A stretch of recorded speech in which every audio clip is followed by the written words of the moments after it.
My reactor, so we back with Pia, chapter 22, Orphan. Despite Dr. Hudson's multiple offers to take Leo to the Undertaker's himself to be buried in the family plot outside the city, Mrs. Hudson insists her only son be interred in the backyard. In the far corner between her prize, y'all, it's dark, her prize rose bed. She didn't want to send him away to let some strangers bury him in a cemetery overflowing with flu victims. Other people have graves in their backyard, she reasoned, and with the numbers of flu victims in the city over the past 6 months, certainly backyard burials has been happening even more frequently. She didn't care that their yard was smaller than most, only after she agreed to move his casket to the family plot outside the city when or if the third wave of flu was over, did Dr. Hudson let her have it her way.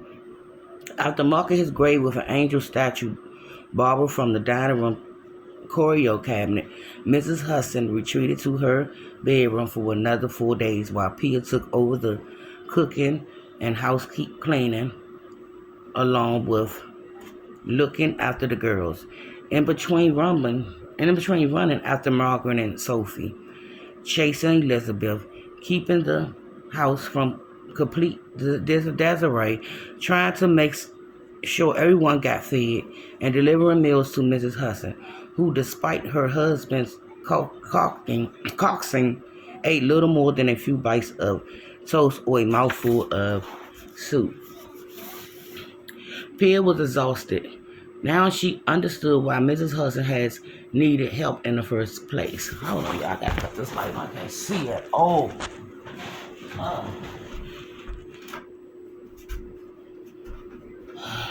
It's more better. Let's see.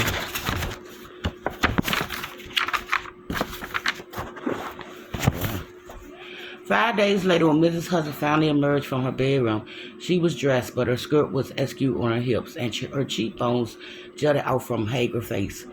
Small strands of dirty hair hung from the heavy pants holding her bun, and her skin looked thin as rice paper. She entered the playroom, gliding through the doors like a ghost, and the girls ran to meet her with delight cries, their arms outstretched.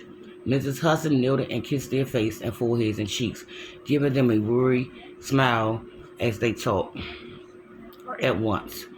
"Are you feeling better, Mommy?" Margaret said. Mrs. Hudson caressed her oldest daughter's cheek. "Yes, sweetheart. Mommy is still sad, but I'm getting better, I promise." "I miss you," Margaret said.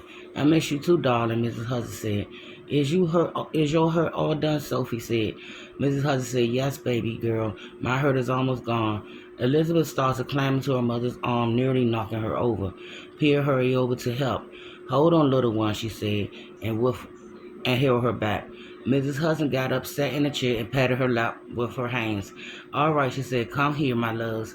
Pia picked Elizabeth up and placed her in Mrs. Hudson's lap, then moved out the way so the other girls could get close to their mother. Mrs. Hudson hugged Elizabeth tight, her nose buried in her downy hair, and Margaret and Sophie laid their cheeks against her skirt. "Is there anything I can get for you, ma'am?" Pia said. "Some hot tea? A little something to eat?" Mrs. Hudson looked up, one pale hand on the back of Elizabeth's small back. "Some tea would be lovely, Pia, thank you." "My pleasure, ma'am," Pia said. "Will you be taking it downstairs, or would you like me to bring it up to the playroom?" "Downstairs will be fine," Mrs. Hudson said. And I'll be back, y'all, with the continuation of this.